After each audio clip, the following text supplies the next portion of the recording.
bring on board Himanshu Baid, the MD, joining in on the show right now. Himanshu, great to have you today on ET Now.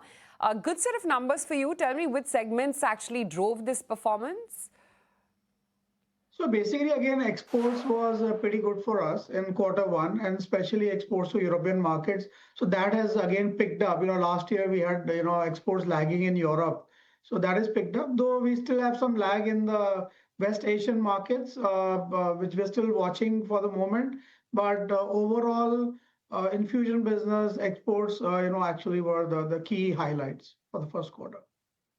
Himanshu, talk to us about how things on ground are changing from a US tariff standpoint.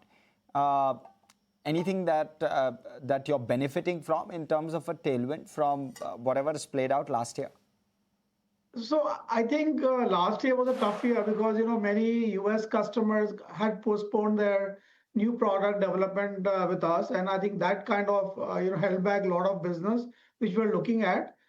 This year, whatever products we have already got US FDA approved, I think we are seeing now some tailwinds for that, and I think those products are now shaping up well. And hopefully, in next 2-3 years, we should be able to touch our goal of $10 to $15 million exports to Europe, to US. Sorry, pardon me for that. And I think that is the key right now. But it's again wait and watch because every day we are hearing something new. So it's still wait and watch. But Europe, India continues to be in a good space for us right now.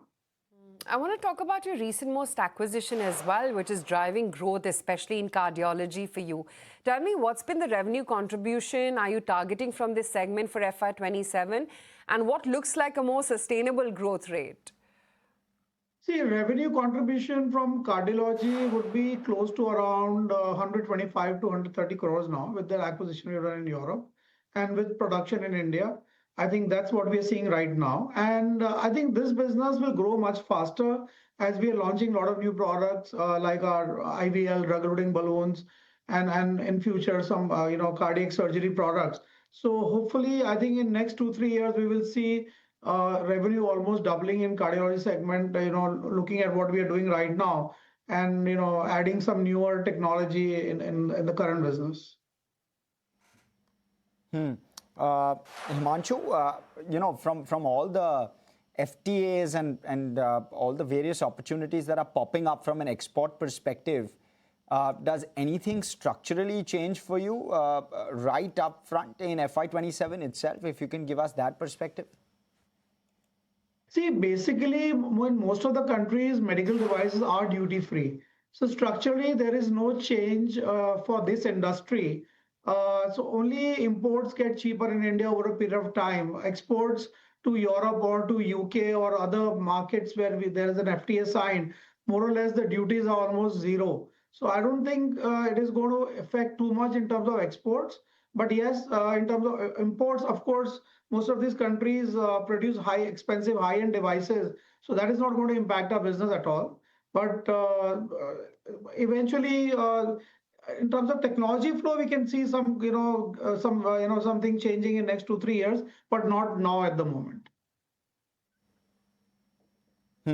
Okay, and how is FY27 shaping up for you, Q1 versus the rest of the year? If you can just give us your perspective. You've obviously given out guidance for what the targets are. FY26 was a softer year.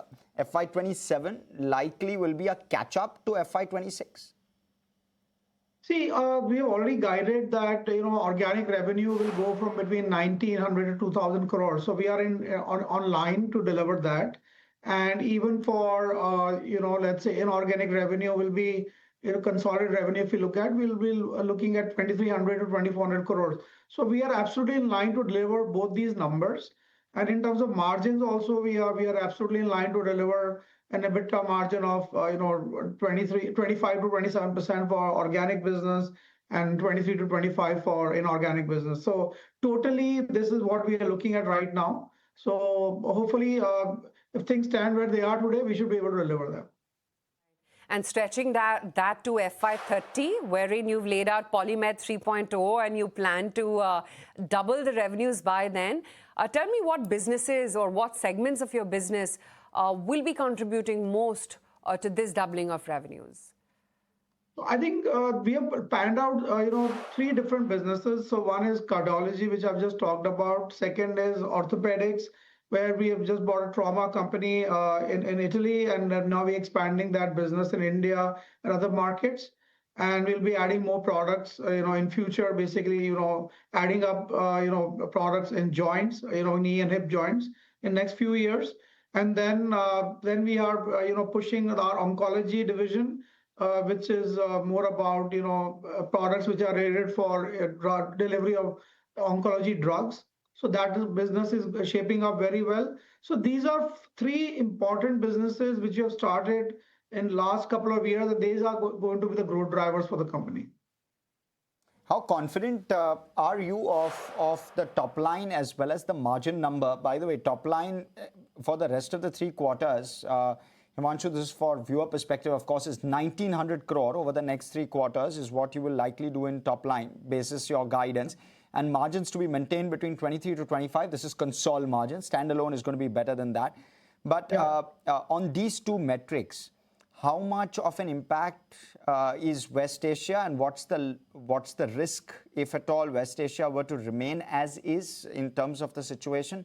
Does that pose a meaningful downside risk to your guidance or not? No, nothing, because see, the exports to West Asia has not stopped. Only there are delays in shipments going to those countries. Instead of products reaching there in, let's say, 15, 20 days, they are reaching probably in 45 days. So that's the only impact I see right now. The demand is not slowed down. I think we have robust demand coming from West Asia right now. Except a couple of markets, of course, which are closed today. I think rest of the markets are still doing well, and we see growth there. So I don't think any change in revenue numbers or any change in guidance would be there as of today, as we are today. Sure. Your cash balance you sit on is around 850 crore. You've been vocal that you'll make acquisitions, and that will be one of the key drivers as well in terms of the growth going forward. But give us a sense, size of the acquisitions you're looking for, timing, and this cash balance will remain as is. Do you distribute some of that to shareholders? Hold the balance? How should you look at this number? See, medtech industry has a very high gestation period. Whenever we develop product, it takes 3 to 4 years for these products to actually commercialize, because it's development cycle and testing, clinical trials. So it's a pretty, long, tail business. So, and we have to look at, see, India still imports 70% of the medical devices. So we are on a continuous lookout for technologies where we have scaling up opportunities, which we have done in last year in cardiology and orthopedic segments. So anything which we find adjoining to these segments, we'll probably look at more deeply. So anything which comes to us definitely will be interesting in these areas. Because again, if you have to develop products from scratch, will take 3 to 5 years. Now, it's prudent when you have technologies outside which are already mature, and if you can get hold of them and at a reasonable price, then it's easier to scale up in India, where we have, high capacity in terms of manufacturing ability. Right. Okay. Great to then speak with you, Himanshu. Thank you so much for your time today.